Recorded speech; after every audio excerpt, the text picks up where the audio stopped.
இயேசுவை நேசிப்பவர்கள் பைபிளை வாசிப்பார்கள். இந்த சேனலை பின்பற்றினால் ஓராண்டில் வேதாகமத்தை வாசித்து முடித்து விடலாம்.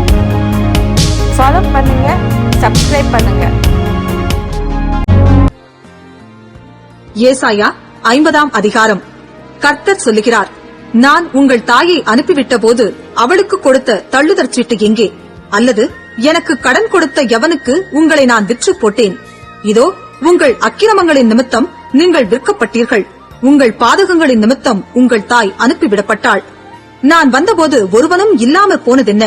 நான் கூப்பிட்ட போது மறு உத்தரவு கொடுக்க ஒருவனும் இல்லாமற் போனதென்ன? மீட்க கூடாதபடிக்கு என் கரம் குறுகிற்றோ? விடுவிக்கிறதற்கு என்னிடத்தில் பலன் இல்லாமற் போயிற்றோ? இதோ என் கண்டிதத்தினாலே கடலை வற்ற பண்ணி நதிகளை வெட்டாந்தரையாக்கி போடுகிறேன். அவைகளிலுள்ள மீன் தண்ணீர் இல்லாமல் தாகத்தால் செத்து நாறுகின்றது. நான் வானங்களுக்கு காரிருளை உடுத்தி இரட்டை அவைகளின் மூடு சீலையாக்குகிறேன். இளைப்படைந்தவனுக்கு சமயத்திற்கேற்ற வார்த்தை சொல்ல நான் அறியும்படிக்கு கர்த்தராகிய ஆண்டவர் எனக்கு கல்விமானின் நாவை தந்தருளினார். காலைதோறும் என்னை எழுப்புகிறார். கற்றுக்கொள்ளுகிறவர்களைப் போல நான் கேட்கும்படி என் செவியை கவனிக்கச் செய்கிறார். கர்த்தராகிய ஆண்டவர் என் செவியை திறந்தார். நான் எதிர்க்கவும் இல்லை, நான் பின்வாங்கவும் இல்லை. அடிக்கிறவர்களுக்கு என் முதுகையும் தாடை மயிரை பிடுங்குகிறவர்களுக்கு என் தாடைகளையும் ஒப்புக் கொடுத்தேன்.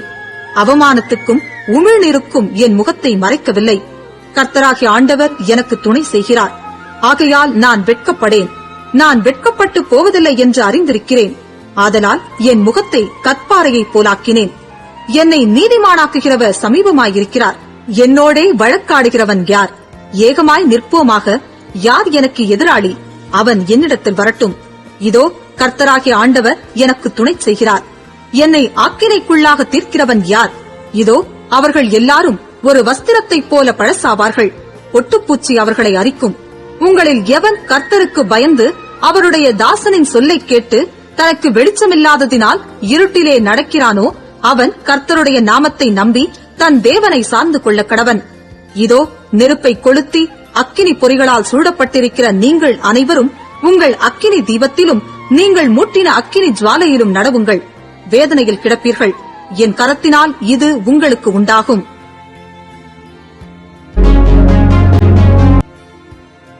ஏசாயா 51ஆம் அதிகாரம்.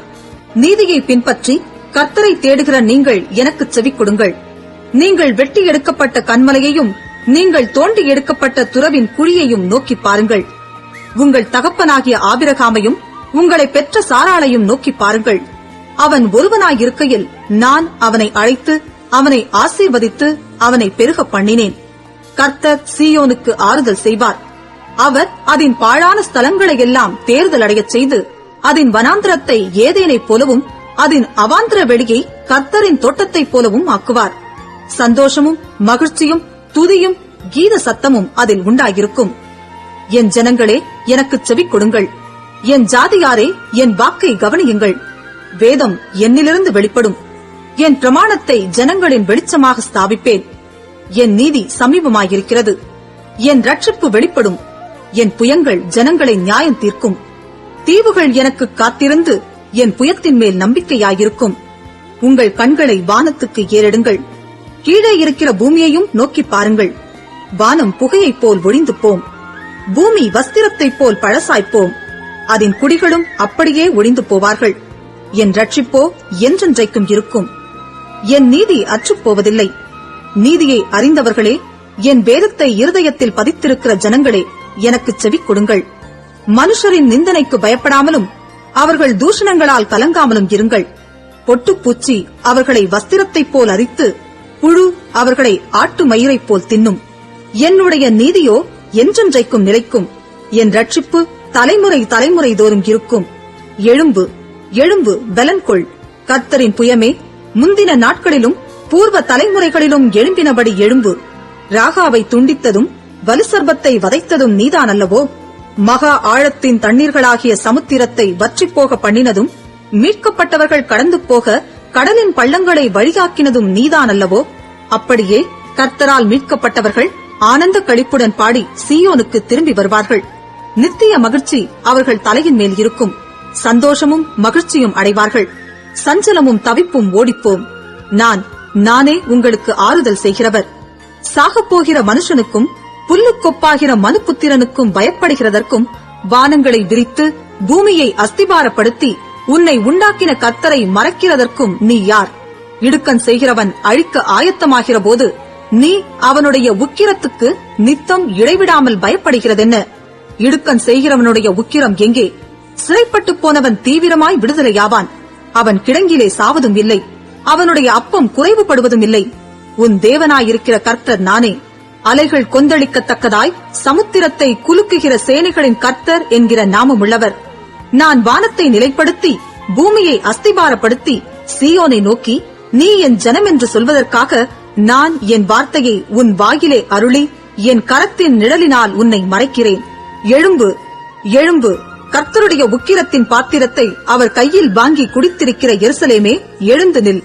தத்தளிக்கச் செய்யும் பாத்திரத்தின் வண்டல்களை உறிஞ்சி குடித்தாய். அவள் பெற்ற புத்திரர் எல்லாரிலும் அவளை நடத்துவார் ஒருவரும் இல்லை. அவள் வளர்த்த குமாரர் எல்லாரிலும் அவளை கை கொடுத்து அழைப்பார் ஒருவரும் இல்லை. இவ்விரண்டும் உனக்கு சம்பவித்தது. உனக்கு பரிதபிக்கிறவன் யார்? பாழ்கடிப்பும் சங்காரமும் பஞ்சமும் பட்டயமும் வந்தன. யாரை கொண்டு உனக்கு ஆறுதல் செய்வேன்? உன் குமாரர் மூர்ச்சித்து விழுந்தார்கள். அவர்கள் வலையிலே சிக்குண்ட கலைமானைப் போல எல்லா வீதிகளின் முனையிலும் கர்த்தருடைய உக்கிரத்தினாலும் உன் தேவனுடைய கண்டிதத்தினாலும் நிறைந்தவர்களாய் கிடக்கிறார்கள். ஆகையால் சிறுமைப்பட்டவளே, மதுபானம் குடியாமல் வெறிக்கொண்டவளே, நீ கேள். கர்த்தராகிய உன் ஆண்டவரும் தம்முடைய ஜனத்துக்காக வழக்காடப் போகிற உன் தேவனுமானவர் சொல்லுகிறது என்னவென்றால், இதோ தத்தளிப்பின் பாத்திரத்தை உன் கையிலிருந்து நீக்கிப் போடுகிறேன். இனி என் உக்கிரத்தினுடைய பாத்திரத்தின் வண்டல்களை நீ குடிப்பதில்லை. உன்னை நோக்கி நாங்கள் கடந்து போகும்படிக்கு குனி என்று சொல்லி கடந்து போகிறவர்களுக்கு நீ உன் முதுகை தரையும் வீதியுமாக்கும்படி உன்னை சஞ்சலப்படுத்தினவர்களின் கையில் அதை கொடுப்பேன் என்றார். ஏசாயா 52 அதிகாரம். எழும்பு, எழும்பு சீயோனே, உன் வல்லமையை தரித்துக்கொள். பரிசுத்த நகரமாகிய எருசலேமே, உன் அலங்கார வஸ்திரங்களை உடுத்திக்கொள். விருத்த சேதனம் இல்லாதவனும் அசுத்தனும் இனி உன்னிடத்தில் வருவதில்லை. தூசியை உதறிவிட்டு எழுந்திரு. எருசலேமே, வீற்றிரு. சிறைப்பட்டு போன சீயோன் குமாரத்தியே, உன் கழுத்திலுள்ள கட்டுகளை அவிழ்த்துவிடு. விலையின்றி விற்கப்பட்டீர்கள், பணமின்றி மீட்கப்படுவீர்கள் என்று கர்த்தர் சொல்லுகிறார். பூர்வத்தில் என் ஜனங்கள் தங்கும்படி எகிப்துக்கு போனார்கள்.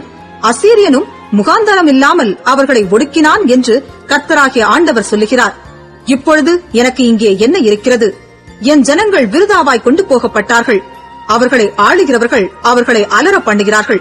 நித்தமும் இடைவிடாமல் என் நாமம் தூஷிக்கப்படுகிறது என்று கர்த்தர் சொல்லுகிறார். இது நிமித்தம் என் ஜனங்கள் என் நாமத்தை அறிவார்கள். இதை சொல்லுகிறவர் நானே என்று அக்காலத்திலே அறிவார்கள். இதோ இங்கே இருக்கிறேன் என்று கர்த்தர் சொல்லுகிறார். சமாதானத்தை கூறி நற்காரியங்களை சுவிசேஷமாய் அறிவித்து ரட்சிப்பை பிரசித்தப்படுத்தி உன் தேவன் ராஜரிகம் பண்ணுகிறார் என்று சீயோனுக்கு சொல்லுகிற சுவிசேஷகனுடைய பாதங்கள் மலைகளின் மேல் எவ்வளவு அழகாயிருக்கின்றன. உன் ஜாமக்காரருடைய சத்தம் கேட்கப்படும். அவர்கள் சத்தமிட்டு ஏகமாய் கெம்பீரிப்பார்கள். ஏனென்றால் கர்த்தர் சீயோனை திரும்பி வர பண்ணும் போது அதை கண்ணார காண்பார்கள். எருசலேமின் பாழான ஸ்தலங்களே, முழங்கி ஏகமாய் கெம்பீரித்து பாடுங்கள். கர்த்தர் தம்முடைய ஜனங்களுக்கு ஆறுதல் செய்து எருசலேமை மீட்டுக் கொண்டார். எல்லா ஜாதிகளின் கண்களுக்கு முன்பாகவும் கர்த்தர் தம்முடைய பரிசுத்த புயத்தை வெளிப்படுத்துவார். பூமியின் எல்லைகளில் உள்ளவர்கள் எல்லாரும் நமது தேவனுடைய ரட்சிப்பை காண்பார்கள். புறப்படுங்கள், புறப்படுங்கள், அவ்விடம் விட்டு போங்கள். அசுத்தமானதை தொடாதிருங்கள். கர்த்தருடைய பாத்திரங்களை சுமக்கிறவர்களே, அதன் நடுவிலிருந்து புறப்பட்டு உங்களை சுத்திகரியுங்கள். நீங்கள் தீவிரித்து புறப்படுவதில்லை. நீங்கள் ஓடிப்போகிறவர்கள் போல ஓடிப்போவதும் இல்லை. கர்த்தர் உங்கள் முன்னே போவார். இஸ்ரவேலின் தேவன் உங்கள் பிறகே உங்களை காக்கிறவராயிருப்பார். இதோ என் தாசன் ஞானமாய் நடப்பார். அவர் உயர்த்தப்பட்டு மேன்மையும் மகா உன்னதமுமாயிருப்பார். மனுஷனை பார்க்கிலும் அவருடைய முகப்பார்வையும் மனுபுத்திரரை பார்க்கிலும் அவருடைய ரூபமும் இவ்வளவு அந்தக்கேடு அடைந்தபடியினாலே அவரை கண்ட அநேகர் பிரமிப்படைந்தார்கள். அப்படியே அவர் அநேகம் ஜாதிகள் மேல் தெளிப்பார். அவர் நிமித்தம் ராஜாக்கள் தங்கள் வாயை மூடுவார்கள். ஏனெனில் தங்களுக்கு தெரிவிக்கப்படாதிருந்ததை அவர்கள் காண்பார்கள், கேள்விப்படாதிருந்ததை அவர்கள் அறிந்து கொள்வார்கள்.